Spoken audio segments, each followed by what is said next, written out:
जों Kokrajhar district BSU निफ्राय दिनै नैबे DC अफिसाव फैनायनि खारनानो जाबाय जोंनि सेक्रेटारि दङ आंजों लोगोसे आरो जोंनि मेम्बारफोर जों ज' जानानै बावहाय फैनायनि खारनानो जाबाय जोङो मोनसे मेम'रेन्डाम गथायदों DC सारनो जे जोंहा बिन बाजारफ्राव दा जोंहा मोनसे अनलाइन लटारि सोलिगासिनो दङ। बेनो जाहैबाय बेखौ एन्डिंबो होननानै जोङो मिथिनो मोनो। बेखौ थारमाने बियो जोंनि समाजाव जोंनि बाजारफ्राव बिराद गाज्रि गोहोम खोलैगासिनो दङ।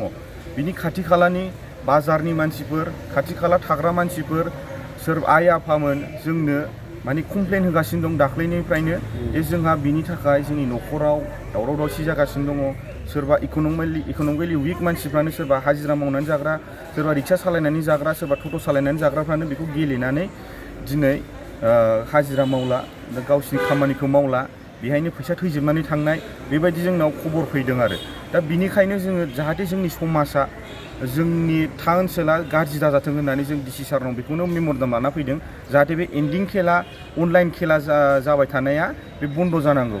आरो जोङो माखासे लकेसन मिन्थिनानै मोन्दों जोंनि मानसिफ्रा जोंनो खबर हरदों जेरै जोंहा थिनालि बाजार जोंहा दिनै बिसमुरि बाजार आलांगि बाजार बाथिपारा बाजार दतमा बाजार सेरफांगुरि बाजार कुसुगाव बाजार बेफोराव बे एन्डिं खेलाया सोलिगासिनो दं।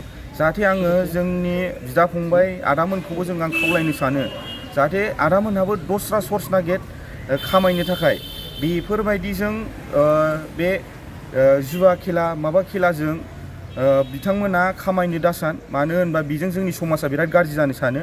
जाहाथे आदामोनहा जोंनि फंबायमोनहा बे दस्रा सर्सखौ नागिर खामायनायनि थाखाय जाहाथे जोंनि समाजा मोजाङै मोजां सोलिलांबाय थायो जोंनि बड'लेण्डआ मोजाङै सुन्दर भाबै जों सोलिलांबाय थायो जाहाथे जोंखौ बे बड'लेण्डखौ बयबो मिथिनानै जाहाथे बयबो मोजां मोनो। ओंखायनो बेबायदि जुवा खेला माबा खेला एन्डिं खेला अनलाइन लटारि खेलानिफ्राय जानगाराव थानानै जोंनि बड'लेण्डखौ मोजां खालामनांगौ आं बेखौनो बयनिसिमबो खावलायनाय थाबाय। गोजोन्थों।